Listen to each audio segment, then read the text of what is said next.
पाकिस्तान में इस वक्त सूरत हाल ये है कि पाकिस्तान का 1/3 यानी कि 1/3 हिस्सा मुकम्मल तौर पर पानी में डूब चुका है। पाकिस्तान के 2 बड़े सूबे सिंध और बलूचिस्तान मुकम्मल तौर पर ज़ेरे आब आ चुके हैं। खदशा ये भी जाहिर किया गया है कि सैलाब के बहाव का रुख पंजाब की तरफ भी हो सकता है। ये बात आप लोगों को मालूम है कि पंजाब में ऑलरेडी साउथ पंजाब का इलाका सैलाब की तबाहकारियों की नजर हो चुका है। अगर हम बात करें सूबा बलूचिस्तान के इलाके ज़ियारत की, ज़ियारत सूबा बलूचिस्तान का दूसरा अहम तरीन शहर है। ज़ियारत में हालिया बारिशों और सैलाबी रेलों के बाइस मवासलाती निज़ाम मुनक़ता होने से निज़ाम में जिंदगी दरहम बरहम हो चुका है। ज़राए हमें ये भी बताते हैं कि ज़ियारत में बिजली, गैस और इंटरनेट सर्विसेज पिछले कई रोज से मुअत्तल हैं। ज़ियारत से कोयटा आमदोरफ्त के लिए इस्तेमाल होने वाली शाहराह पर राब्ता पुल गिरने से ट्रैफिक की रवानी शदीद मुतासिर हुई है। ये पुल इंतहाई अहमियत का हामिल था और बलूचिस्तान के इन दोनों मेजर सिटीज को यही पुल आपस में कनेक्ट करता है। ज़ियारत और इसके नवाही इलाकों में मौजूद राब्ता सड़कें भी बारिशों और सैलाब की वजह से बुरे तरीके से मुतासिर हुई हैं। इसके बाद अगर हम KPK वाली साइड पर आए तो दरियाए काबुल में इस वक्त भी ऊंचे दर्जे का सैलाब है।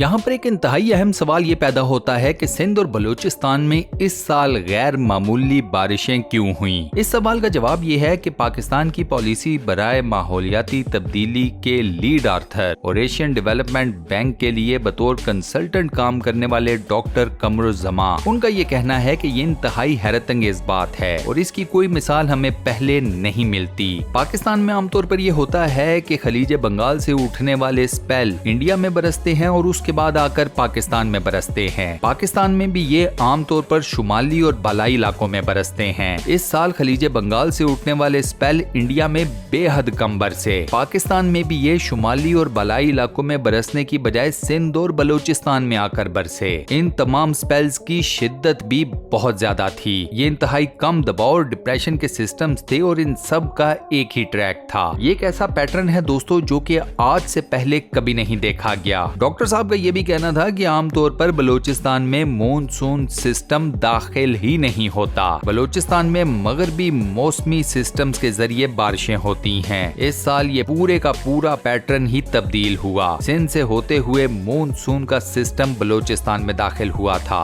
पाकिस्तान में इस दफा कम दबाव वाला इलाका बलूचिस्तान और सिंध में था। इसी वजह से खलीज बंगाल और बुहिरा अरब से आने वाले मौसमी निजाम को इस कम दबाव वाले इलाके ने पूरी कुव्वत से अपनी तरफ खींचा। इसकी मिसाल आप यूं समझ लीजिए कि जब जून के महीने में पाकिस्तान के मुख्तलिफ इलाकों में बारिशें हो रही थीं, एंड उस पर्टिकुलर टाइम में बलूचिस्तान के कई इलाकों में दर्जा हरारत 45 सेंटीग्रेड से ज्यादा था। अब यहाँ पर दोस्तों एक और इंतहाई अहम सवाल ये पैदा होता है कि क्या इंडिया का पाकिस्तान में आने वाले सैलाब से कोई ताल्लुक है या नहीं। पाकिस्तान में जब भी सैलाब आते हैं तो दबे दबे लफ्जों में अक्सर लोग इसकी वजह इंडिया की जानिब से पानी छोड़ना करार देते हैं। ये बात किसी हद तक दुरुस्त भी साबित होती रही है। माजी में ये सैलाब वस्ती पंजाब को भी मुतासिर करते रहे हैं। ये वो एरिया है जहां से पाकिस्तान के 3 बड़े दरियाए जेहलम, चनाब और रावी गुजरते हैं। लेकिन इसी के साथ साथ दोस्तों मैं आपको ये बता दूं कि हालिया सैलाब से मुतासरा इलाके बिल्कुल मुख्तलिफ हैं। सैलाब की तबाहकारियों का आगाज बलूचिस्तान, सिंध और जनूबी पंजाब से हुआ और अब खैबर पख्तूनख्वा के कई इलाके इसकी जद में हैं। इस साल आने वाले सैलाब के बारे में माहिरीन का ये कहना है कि उनकी बुनियादी वजह गैर मामूली बारिशें हैं। पाकिस्तान में इस साल मॉनसून की बारिशें पहले होने वाली बारिशों से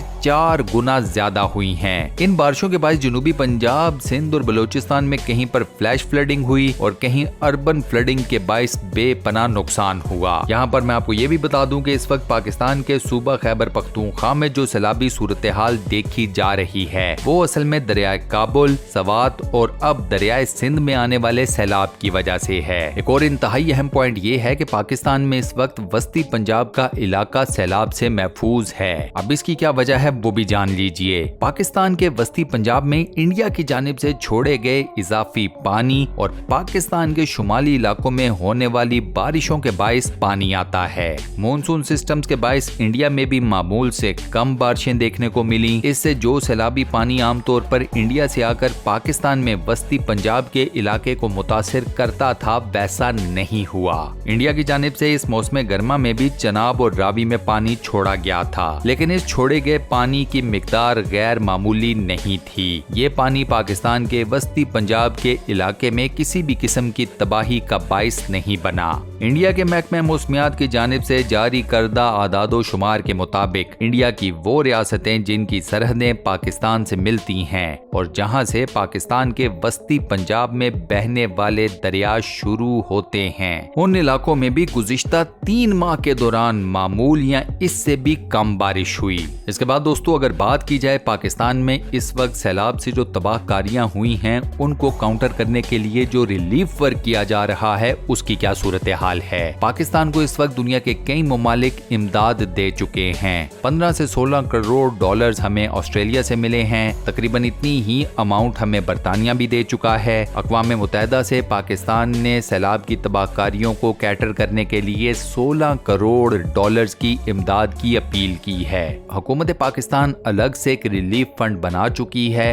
अवामुन्नास से अपील की जा रही है कि वो इस फंड में बढ़ चढ़ कर अपने अतियात दें। अब मामला ये है कि हुकूमत पाकिस्तान की तरफ से जो रिलीफ फंड कायम किया गया है, अवामुन्नास की अक्सरियत को इस मौजूदा हुकूमत पर एतमाद ही नहीं है। जबकि दूसरी तरफ हम ये देखते हैं कि पाकिस्तान की सबसे बड़ी पॉलिटिकल पार्टी के सरबराह इमरान खान, उन्होंने सैलाब ज़दगान की इमदाद के लिए कल टीवी पर बैठकर एक 3 घंटे की टेलीथॉन की। आप यकीन कीजिए दोस्तों कि इन 3 घंटों में इमरान खान ने 520 करोड़ रुपयों के अतियात जमा किए। नॉर्मल फिगर्स में बात की जाए तो ये तकरीबन 5 अरब पाकिस्तानी रुपए बनते हैं। पूरी दुनिया से कल के टेलीथॉन में कॉल करके इमरान खान को अतियात दिए गए। बैरूनी ममालिक में मुकीम पाकिस्तानी, जिन्हें हम ओवरसीज पाकिस्तानी कहते हैं, इन लोगों ने इस कार्य खैर में बढ़ चढ़ कर हिस्सा लिया। सोशल मीडिया के ऊपर इस मुहिम के बारे में लोगों का ये कहना था कि इमरान खान 3 घंटों में 5 अरब रुपए सिर्फ इस वजह से जमा कर गए हैं कि लोग उनके ऊपर एतमाद करते हैं। इमरान खान इससे पहले भी कई फंड रेजिंग्स कर चुके हैं। Shaukat Khanum memorial cancer hospital, Imran Khan Namal university जैसी एक दरसगाह बनाकर इस अवामुन्नास को दे चुके हैं। इसके अलावा वो कई ऐसे प्रोजेक्ट्स हैं जो रन करते हैं जो कि अवामुन्नास की बेहतरी के लिए हैं। अपने 3.5 साल दौरे हुकूमत में पाकिस्तान के साबिक वजीर आज़म इमरान खान ने कई ऐसे इकदाम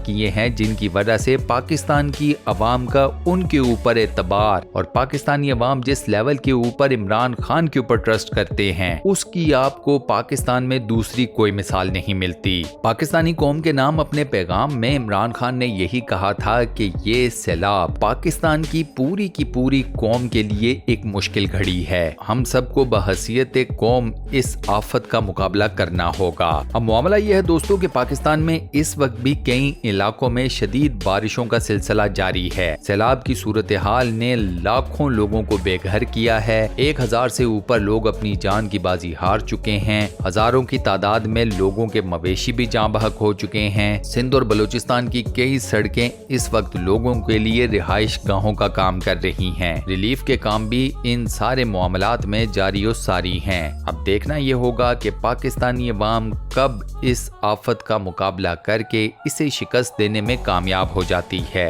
अल्लाह ताला हम सब के लिए आसानियां फरमाए और हम सबको जल्द अज जल्द इस आफत से बाहर निकलने की तौफीक अता फरमाए। आमीन। दोस्तों कमेंट सेक्शन में आमीन जरूर लिखिएगा। ये सदका जारिया है। कमेंट सेक्शन में आमीन लिखकर सदका जारिया जरूर कमाएं। वीडियो को बंद करने से पहले आपसे एक छोटी सी रिक्वेस्ट, और वो ये कि अगर आपने अभी तक हमारे इस चैनल को सब्सक्राइब नहीं किया हुआ तो बराए मेहरबानी चैनल को सब्सक्राइब जरूर कर लें और साथ बने हुए बेल के आइकन को लाजमन प्रेस कर दीजिएगा।